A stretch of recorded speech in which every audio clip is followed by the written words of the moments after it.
um sie zu überwinden. مشت الساعة؟ Am gibt es um 19 Uhr ein Treffen für Neue, die mitmachen möchten, im Mehringhof in der Gneisenaustraße 2. 19 Uhr. Mittwoch, 19 Uhr, Gneisenaustraße 2, für alle Neuen, die mitmachen möchten.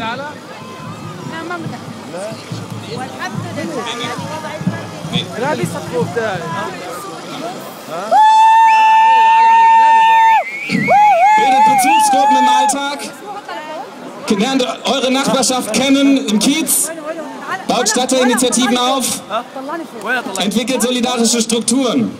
Die brauchen wir. Nur wenn wir im Alltag lebensermöglichende Strukturen schaffen, können wir die Kraft entwickeln, um diesem System den Garaus zu machen.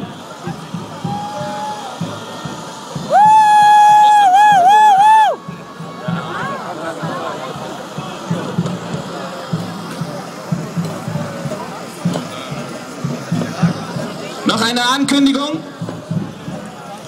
für eine Veranstaltung, die heute Abend auch stattfindet.